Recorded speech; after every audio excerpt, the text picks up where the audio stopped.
The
fourth black pilot to fought in the First World War was William Robinson Clark from Kingston, Jamaica, and I'm pleased to say that we know a great deal more about him.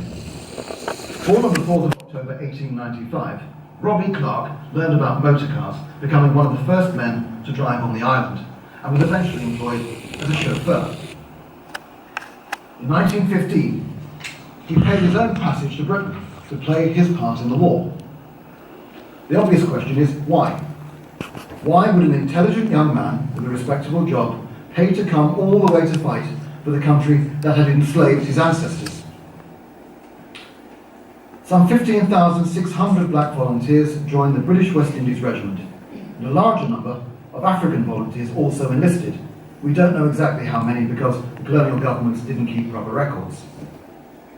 Like young men all over the empire, some enlisted for economic or personal reasons, or to seek adventure. There were those, however, that had a deeper understanding of what was at stake. Black people were well aware of the past, but seeing beyond the horrors of slavery and the injustices of colonial rule, many also considered that Britain was the mother country, and strongly identified with her culture, institutions, and ideals. For them, the war was being fought to defend civilization, and they would do what they could to help. They would also show Britain that as loyal subjects of His Majesty, they deserved better treatment, and perhaps even independence from colonial rule. This sentiment was expressed by Jamaican Sidney Moxie in his poem, The Motherland's Call. Strike, brothers, strike, a blow for England's sake. Brave hearts that blow shall even stronger make. When England calls, what British heart would shirk? She only calls in need for empire's work. Colonial hearts in loyalty must stir, face danger, death, face all for sake of her. They rush to aid her and for England stand. No distance chills the love for motherland. In Britain, the armed forces maintained a colour bar and few black volunteers were accepted. Officer commissions were also denied to anyone not of pure European descent. As the forces expanded and casualties rose, this restriction was relaxed, and an unknown number of black personnel served with the Royal Flying Corps, the Royal Naval Air Service, and from the 1st of April 1918, the Royal Air Force. On the 26th of July 1915, William Robinson Clark joined the Royal Flying Corps. At first, Clark served as an air mechanic, but on the 18th of October, he was posted to France as a driver with an unidentified observation balloon company. In a letter to his mother, written in early 1917, Clark described the work of the balloon company directing the fire of the artillery, but added, "We can't do anything unless it's a clear day," which is very rare now as it's still winter. He enclosed a small piece of the green fabric of a balloon for his mother as a keepsake, and mentioned that he would welcome the opportunity to transfer to another squadron to serve alongside a friend. Clark's real ambition was to fly, however, and in December 1916, he was accepted to undergo pilot training in England. On the 26th of April 1917, Robbie qualified as a pilot, receiving Royal Aero Club Certificate number 4837. You'll notice that Clark's nationality is described as British.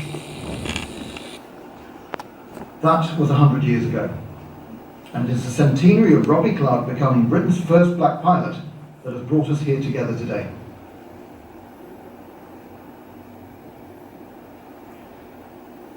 Robbie was promoted to sergeant, and on the 29th of May 1917 returned to the continent to join the strength of No. 4 Squadron RFC at Abbeville in Belgium. At this time, 4 Squadron was engaged on artillery observation and reconnaissance operations, and was equipped with 2-seat Royal Aircraft Factory RE-8s. Nicknamed the Harry Tate, after a music hall comedian of the day, the RE-8 was from 1917 the most commonly used British reconnaissance aircraft. A full-sized replica RE-8, A3930, is on display in the First World War in the Air Gallery, if you want to see it.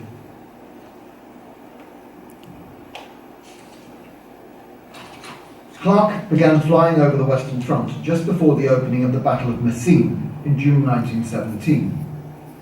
On the morning of 28 July, he and his observer, Second Lieutenant F.P. Blencoe, were conducting a photographic mission aboard RE-8 A4691 when they were attacked by enemy fighters. Robbie described the action in another letter to his mother. I was doing some photographs a few miles the other side when about 5 Hun scouts came down upon me, and before I could get away, I got a bullet through the spine. I managed to pilot the machine nearly back to the aerodrome, but had to put her down as I was too weak to fly anymore. My observer escaped without injury. Happily, Robbie recovered from his wounds and was evacuated to Britain, remaining in hospital at Lichfield in Staffordshire until November 1917. He returned to duty at first with an RFC reserve depot and then as a mechanic with No. 254 Squadron based at RAF Prawle Point in Devon. A portrait photograph taken after the armistice clearly shows the pain etched into his face. Clark was officially discharged on the 24th of August 1914. Clark was officially discharged on the 24th of August 1919 and given a one-off payment of £60, a sizable amount in those days. In addition to his campaign medals, the young Jamaican also received the Silver War Badge, issued to those honourably released from military service due to wounds or sickness. Robbie returned to Jamaica to work in the building trade. He was an active veteran and was eventually appointed Life President of the Jamaican branch of the Royal Air Forces Association. In common with so many of those who have served at the sharp end, he chose not to talk about his experiences. William Robinson Clark, the first black pilot to fly for Britain, died in April 1981 and is interred at the military cemetery at Up Park Camp, Kingston.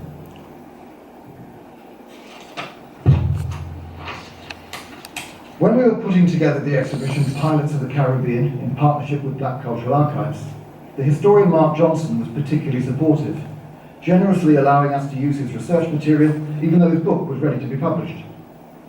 Mark is himself of Jamaican heritage and he has served as an officer in the Jamaica Defence Forces. Interestingly, he had never heard of William Robinson Clark. I pointed out that we'd only discovered him by accident when one grey Monday morning, a volunteer named Andrew Dorrant opened a Royal Aero Club album of pilots' photographs and saw a black face. It was as fortuitous as that, and it taught us a lesson. If Robbie Clark was there, then there might well be other African Caribbean people in our archive, and in archives all around the world who have yet to be discovered.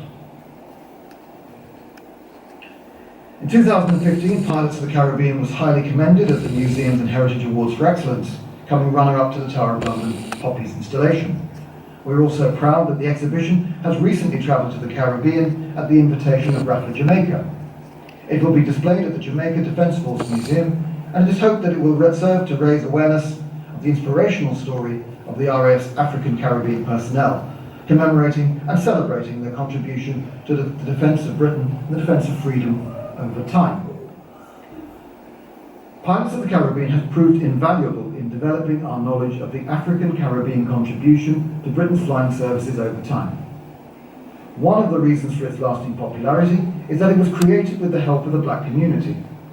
When we first set out, we realised that we didn't have enough material to do the story of the African-Caribbean volunteers justice, so we appealed to the public for their help. The response was immediate and overwhelming as RAF veterans, serving personnel and the families of those who have served sent us letters, photographs, memoirs and other artefacts. Here are two examples, two fascinating images of RFC personnel in the First World War which appear to include black volunteers. The problem is that while we have the images, we know nothing else about them. We have no dates, no names, and the two men in question, the airman standing to the right of the balloon and the flight commander at the centre of the group photograph, may not even be black. We really can't tell. It's fair to say that the RAF flight cadet standing at the extreme left is African-Caribbean, but again, we don't have a name to work with. It is for this reason that I will close by appealing to you to start taking yourselves seriously.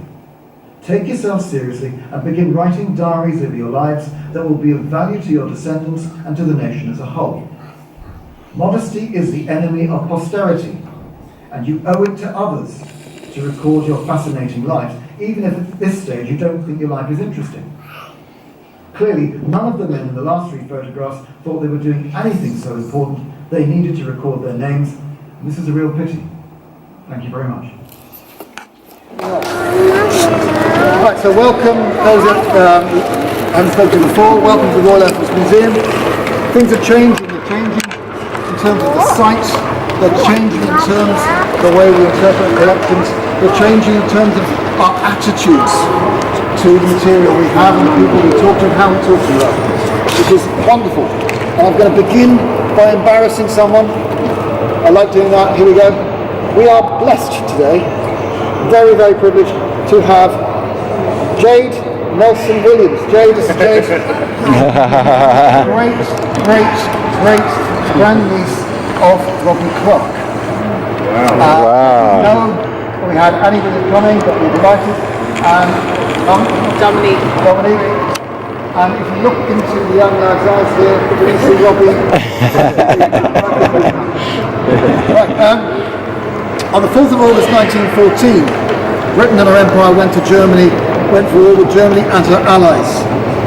First, the British Armed Forces maintained a colour bar. A few African, Caribbean or Asian volunteers were accepted. Officer commissions were also denied to anyone not of pure European descent.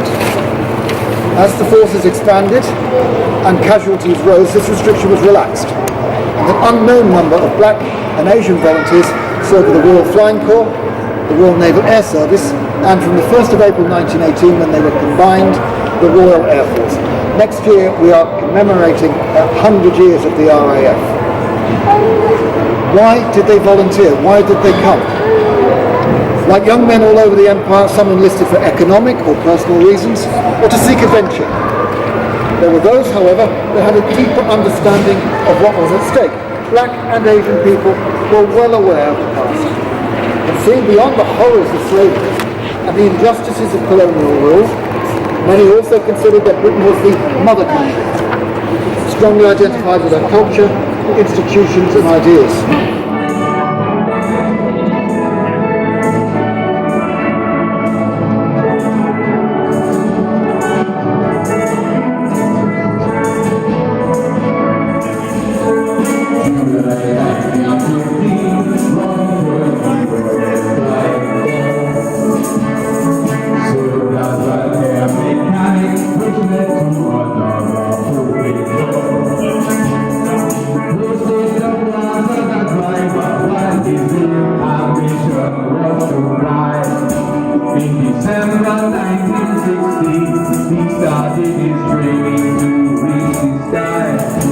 Then promoted to